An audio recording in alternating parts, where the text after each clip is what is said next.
They were the knights of medieval Japan, an elite warrior class that held the reins of power for more than 700 years. Masters of the sword and bow, and driven by an unforgiving code of ethics, they proved ferocious in combat. They beat back foreign invaders and fought each other for land, status, honor, and power.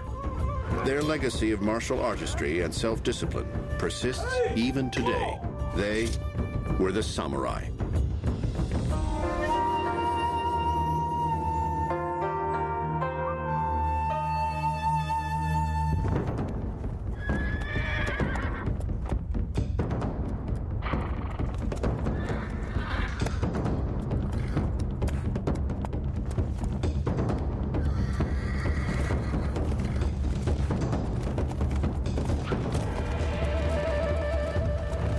It's a typical training day at the Takeda School of Mounted Archery in Kamakura, Japan. Students on this practice course are keeping alive a warrior tradition that dates back over 1,300 years. It is called Yabusame, and it is a ceremonial and sacred form of mounted archery.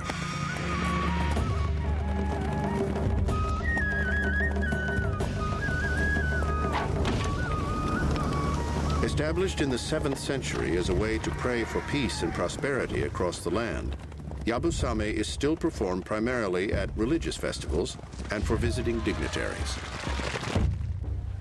During each Yabusame event, archers, clothed in the hunting attire of medieval warriors, race their horses one at a time down the length of a narrow 200-yard course. Along the way, they shoot at a series of 3 targets, spaced at 70-yard intervals. Arrows that hit the mark are considered good luck charms.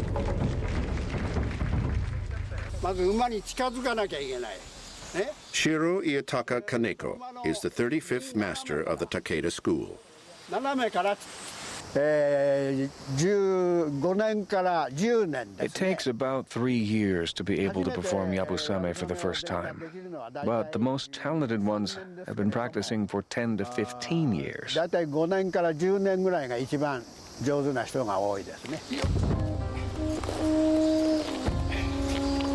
The key to successful Yabusame technique is the unique shape of the saddle stirrups that brace a rider's feet. They're really more like platforms than stirrups, but nothing less would do. A rider keeps all of his weight on his feet, not on the saddle. This way, his legs absorb the up and down movement of the horse, and it keeps his aim stable. Today, horseback archery is a highly specialized military art practiced by a select few. But it was once a common skill and the preferred method of fighting for an elite class of Japanese warrior known as samurai. The precise origins of the samurai are shrouded in mystery and speculation, and much of what we know of them has been handed down not as fact, but as legend and lore. What is certain, however, is that roughly 1,000 years ago, they emerged in a form much like the knights of medieval England. They were warriors who served regional lords and earned land and favor through valor in combat. Indeed, most of their battles involved the conquest of coveted land, one lord using his army of samurai to attack and seize the domain of another. Initially, samurai warriors fought as armor-clad mounted archers. Over time, their fighting methods evolved to include combat on foot, using swords of supreme quality, long wooden pole weapons called pikes and naginatas, and even matchlock muskets. Their attitudes were entwined with Buddhism and Japan's native Shinto religion. Eventually, they would also adopt a stringent code of behavior that would stress devout loyalty, stern self-discipline, and the zealous defense of personal honor. The code would also demand a particularly gruesome form of ritual suicide as a means to preserve one's honor in the face of defeat. The samurai class would come to dominate Japan, and over the course of their 700-year history, their values would shape the political and social framework of the country, leaving an indelible impact on the Japanese national identity. Japan is roughly the size of the state of California. Its total landmass consists of 4 main islands, surrounded by hundreds of smaller ones. Its first inhabitants are thought to have migrated from China and other parts of the Asian mainland between 30,000 and 12,000 BC.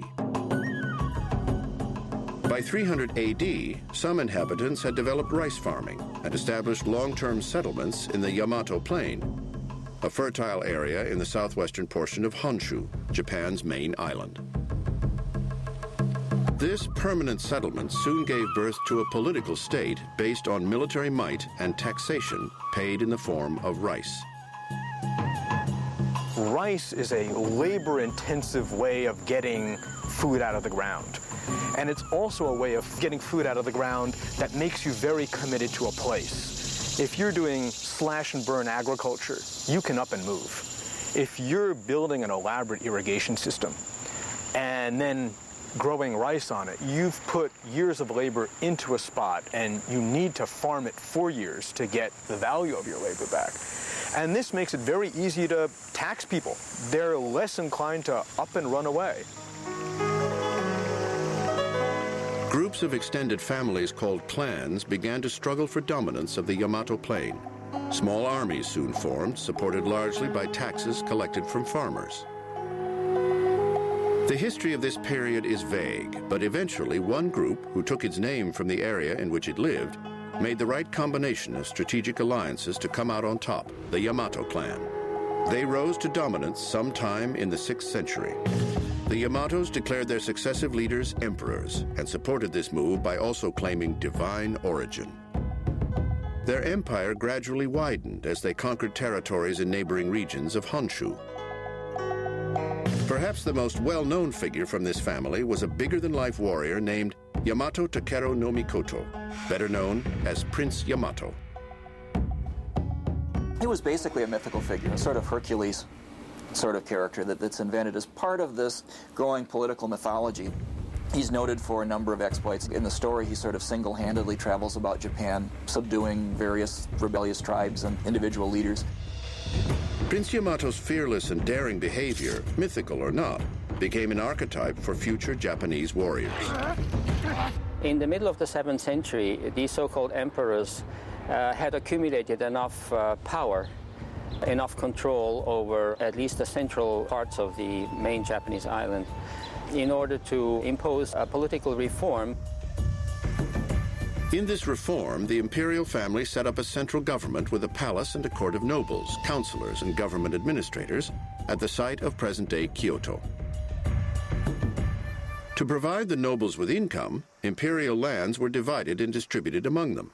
Income came from taxes, usually in the form of rice, paid by peasant farmers who worked the lands. But it was the responsibility of the nobles themselves to protect their lands and collect taxes. This could be especially difficult if a nobleman's property lay hundreds of miles from Kyoto. You have to form kind of a private army to make sure that the peasants are properly taxed and that you receive your income. Otherwise, there may be robbers on the way. You know, there are famines and there are robbers on the way that attack these convoys and they steal all the rice. That is your income. Manpower for these private armies was often drawn from warrior families living on the edges of the empire. Most were of noble descent. As the noble families in Kyoto had grown in size, many of the younger sons had been forced to the empire's boundaries to conquer new lands for themselves. These men fought from horseback, using the bow and arrow as their primary weapon, and frontier life had made them tough as nails. They became a sort of rural police force for the nobles in Kyoto and were ultimately dubbed samurai, meaning one who serves. In exchange for their services, they demanded parcels of land. This was the true beginning of the samurai tradition. As more they were in demand, these warriors, the more powerful they became. Why? Because they also had to be paid in land. There was no money, right? And so sometimes the official in Kyoto had to divide his land, from which he drew his income, into half.